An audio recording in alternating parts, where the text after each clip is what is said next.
मछली जल से बाहर ही नहीं आ रहा।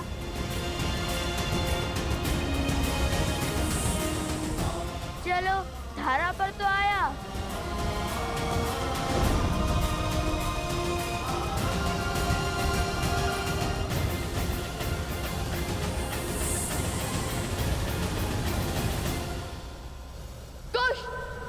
निषाद प्रतिष्ठां त्वयं गमः। मैं आ रही हूँ माता, आपके दर्शन करने के लिए। कालात् अधिकं शक्तिशालिनी।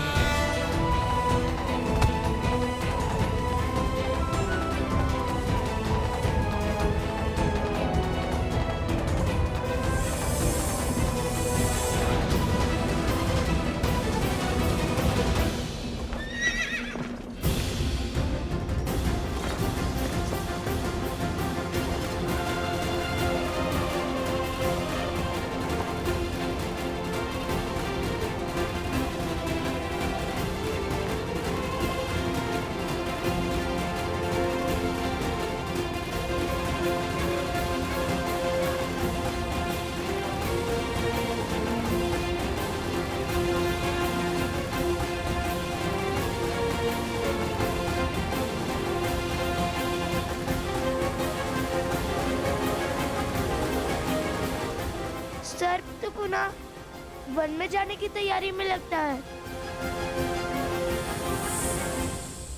मैं थोड़ा आगे होता तो सर्प के ऊपर ही कूद जाता। मस्ती है या माया जाल? इतने भयावह विचार तुम्हारे मन में आते कैसे?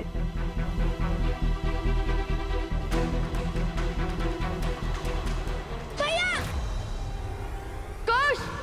माता रक्षा! रक्षा करो माता! रक्षा करो माता! माता रक्षा करो! लवकुश, यहाँ। अब इसे पकड़ूं या फिर इन्हें बचाऊं? माता रक्षा करो!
भाभी माँ,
उन दोनों ऋषि कुमारों ने हनुमान जी को नागपाश में बांध लिया है।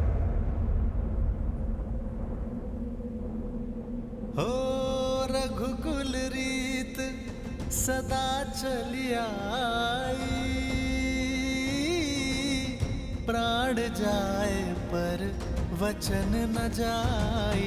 राम सिया राम जय जय राम। राम सिया राम जय जय। चलो सारथी।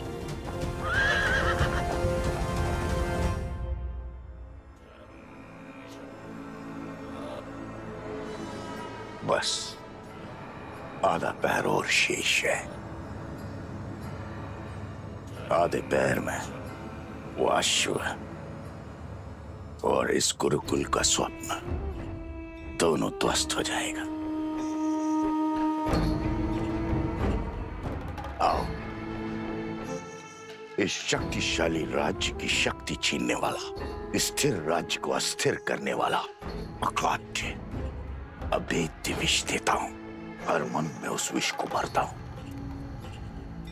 ताकि आशु के मरने के बाद लोगों के मन में क्रोध बढ़े। वहां राम अपने पुत्र से युद्ध करे और यहां अयोध्यावासी उसके विरुद्ध हो जाए। अयोध्या की भूमि पर इतना अद्भुत गुरुकुल निर्माण करने वाले ब्राह्मण देवताओं को मेरा प्रणाम। आयुष्मान भव। लीजिए, हमारी तरफ से थोड़ा दान स्वीकार कीजिए।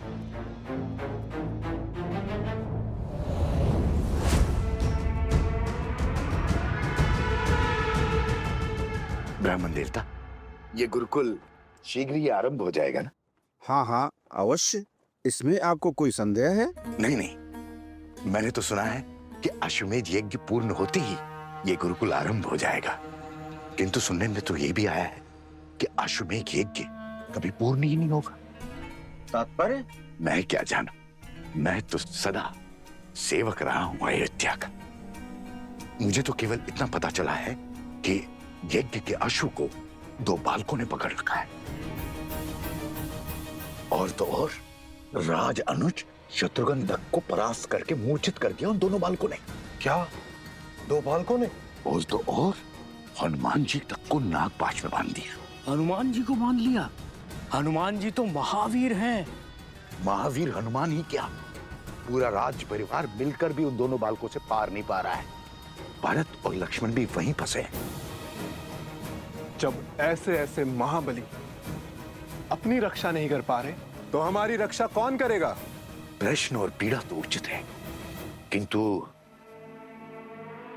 इसका उत्तर देगा कौन?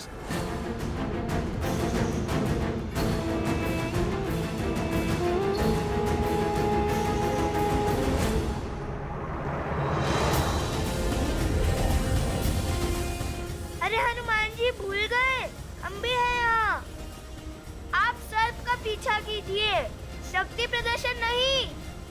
अभी तक हमने युद्ध का शंखनाद नहीं किया है। आप सर्प पर ध्यान दीजिए।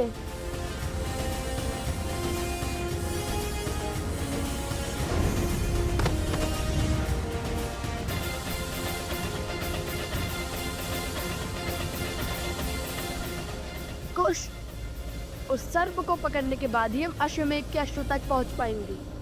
हो ही है वही जो राम रची राखा। जय श्री राम।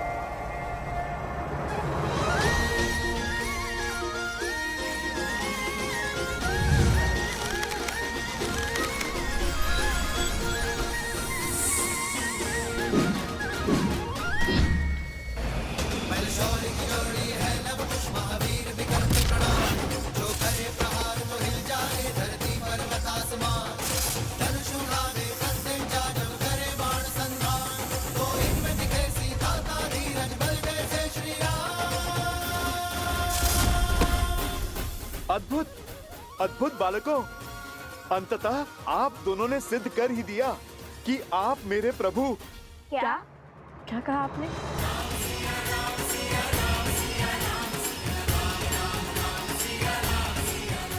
कि हम आपके प्रभु के सम्मुख जाने में, उनसे सामना करने में सक्षम है ना?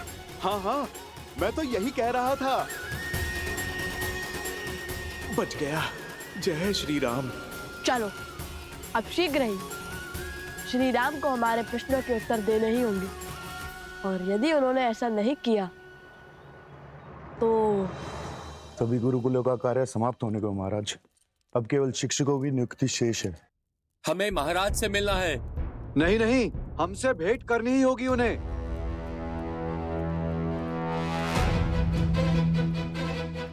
महाराज की जय हो। क्या बात है हरिसुमंत?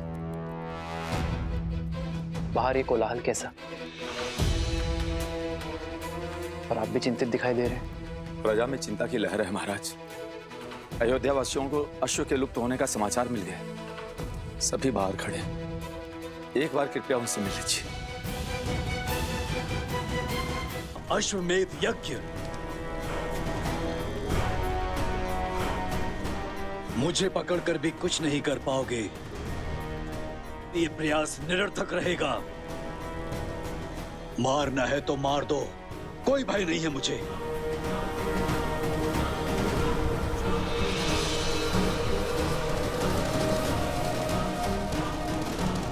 आखिरी बार लवकुश को हमने उस गांव में ही देखा था। उसके बाद से ना उनकी कोई सूचना मिली हमें, और ना उनकी माता वन देवी का कुछ पता चल रहा है। किंतु एक विश्वास मैं आपको दिलाती हूँ, भगवान वाल्मीकि के इस आश्रम में कोई भी असुरी शक्ति पग नहीं धर सकती। लव कुश दो साधारण सी ऋषि कुमारी तो हैं, जिनका मन प्रेम और तन साहस से भरा है। उनसे और उनकी माता से बहुत स्नेह रखते हैं हम सब यहाँ। और वन देवी, वो तो हमें साक्षात माता लक्ष्मी का रूप लगती हैं। आपसे अवश्य कोई त्रुटि हुई है राजकुमार।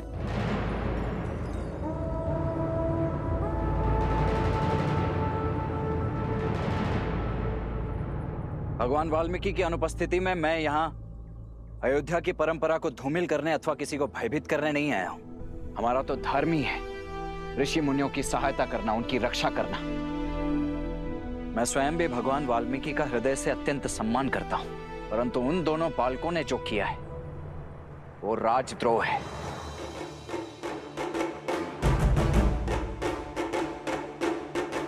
और भगवान वाल्मीकि के कारण ही मैं आज यहां केवल उन दोनों बालकों को समझाने आया हूं। आप सभी के पास कल सूर्यास्त तक का समय है।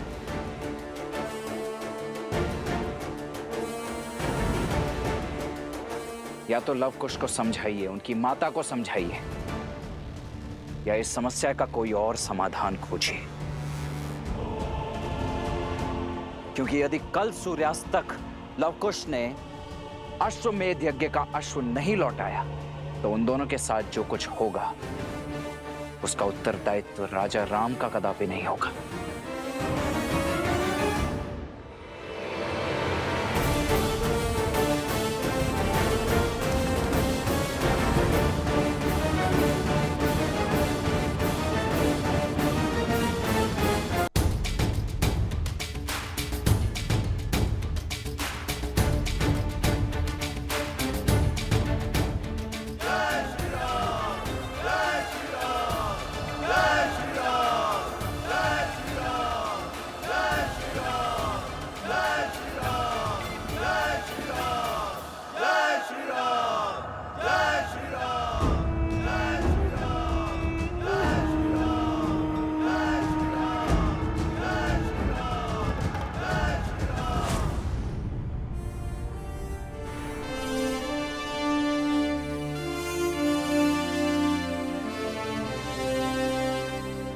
महाराज, मन की शांति पर चिंता का ग्रहण लग गया है। महाराज, एक बहुत ही अशुभ समाचार सुना है हमने। हाँ महाराज, हम तो यहाँ बालकों के उज्जवल भविष्य के लिए, संसार के कल के लिए गुरुकुल बनवा रहे हैं, और वहाँ वो दो उदंडी बालक अयोध्या की सेना को परास्त करने में लगे हैं।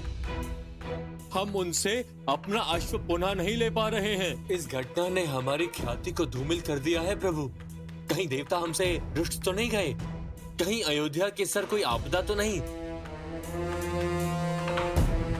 महाराज, राम राज्य की कल्पना को सत्य बनाने के लिए आपको धनुष उठाना ही होगा महाराज। उन 2 बालकों को दंड देना ही होगा।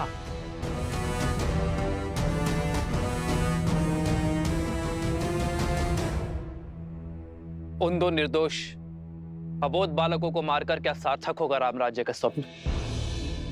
रक्तपात होगी राम राज्य की धुरी। कदाचित आप सबको ज्ञात नहीं कि उन बालकों ने जो कर दिखाया है वो अयोध्या की प्रजा या मंत्रिमंडल को करना चाहिए था। उन बालकों ने फल्गु को स्वच्छ किया, अपने प्राण दांव पर लगाकर प्रसेनी गांव के लोगों को बचाया है, प्रेतग्रस्त नगर को मुक्त किया। वो बालक जो कर रहे हैं रामराज्य की कल्पना के अनुसार कर रहे हैं, और इसलिए मैं घबराया नहीं हूं, बल्कि उत्सुक हूं ये जानने के लिए कि यदि उनकी सोच रामराज्य के साथ है, उनकी सोच मेरे साथ है, तो फिर अश्वमेध यज्ञ के अश्व को चुराने के पीछे का कारण क्या है? किंतु महाराज, यदि उन 2 बालकों में इतना सामर्थ्य है तो अयोध्या की ख्याति का क्या होगा?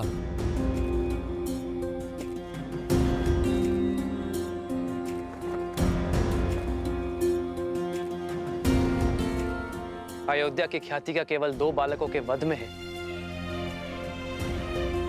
मैं जानना चाहता हूं कि आपकी चिंता रामराज्य के लिए है या अपने प्राणों पर आए संकट की है, और वो संकट जो केवल आपका भ्रम है।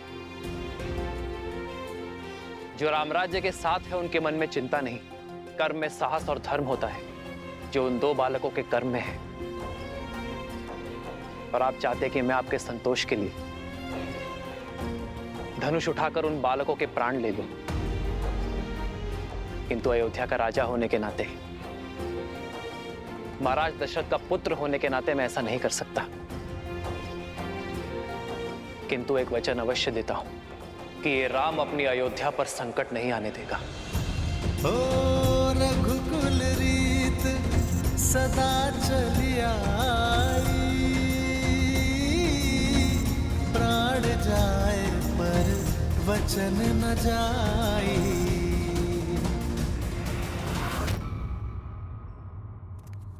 अरे अरे, इतने सारे प्रश्न हैं, पूछते क्यों नहीं? रोको उन्हें। सब कुछ बता तो दिया प्रभु ने, अब क्या ही पूछें। और वैसे भी अपने भय से घिर के ही तो यहाँ आए हैं। हाँ, कितने स्वार्थी हैं हम लोग। कितना बड़ा पाप करने चले थे, अपने महाराज पर संदेह कर रहे थे। और जब प्रभु आए थे तुम दोनों कहाँ थे? और तुम दोनों हो कौन? कौन हो तुम दोनों? कौन है ये? अरे फिर से दौरा पड़ गया, दौरा पड़ गया। अरे फिर से दौरा पड़ गया, मेरा मित्र मर जाएगा, बचाओ इसे। कोई वैद्य को बुलाओ, वैद्य को बुलाओ, बचाओ इसे, बचाओ।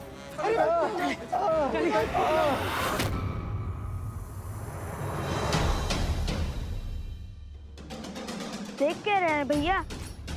चलिए वध कर देते हैं इसका। नहीं कुछ छोड़ देते इसे। छोड़ देते हैं? यदि छोड़ दिया तो ये तो पुनः भाग जाएगा। पुनः इसे पकड़ने का समय नहीं है हमारे पास। इसने कहा था ना, बस आधा पहर ही शेष है। यदि अश्व को कुछ हुआ तो फिर अश्वमेध यज्ञ का क्या होगा? लो, बल बुद्धि के ज्ञाता श्री राम के भक्त हनुमान जी से चूक हो गई। कैसी चूक? अभी तो इन्होंने कहा कि इन्होंने अश्वमेध का अश्व कहाँ छुपाया है। अरे कब बताया? अभी तो कहा था इन्होंने, आपने नहीं सुना? मैंने कब बताया?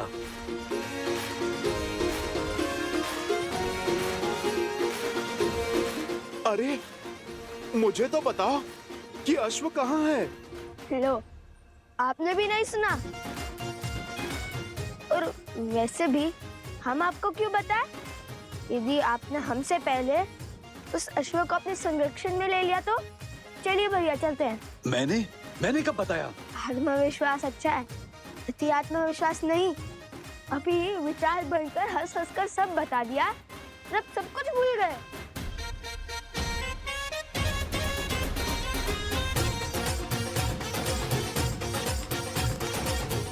ये तो उचित दिशा में जा रहे हैं।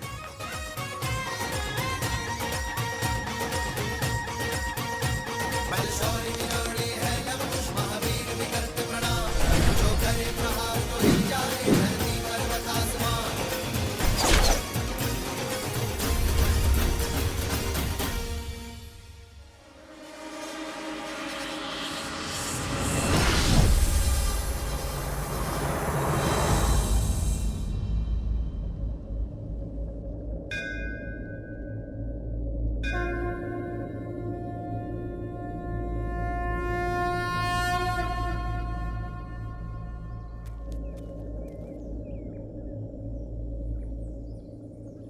कुछ समझ नहीं आया।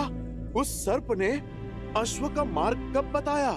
अभी तक बताया तो नहीं, किंतु अब वो स्वयं हमें वहां तक ले जाएगा। हम दौड़े तो उसी दिशा में थे जिस दिशा में गुफा थी। आपको कैसे पता? जब वो अश्व और गुफा की बात कर रहा था, तब बार बार एक ही जगह पर देख रहा था। उसने देखा और हमने ध्यान दिया, और उसे यही चिंता सता रही है। देख लेना, वो उस स्थान पर अवश्य जाएगा और हम उसका पीछे करेंगे और पकड़ लेंगे। उत्तम, अति उत्तम। जब प्रभु श्री राम को पता चलेगा कि उनके पुत्र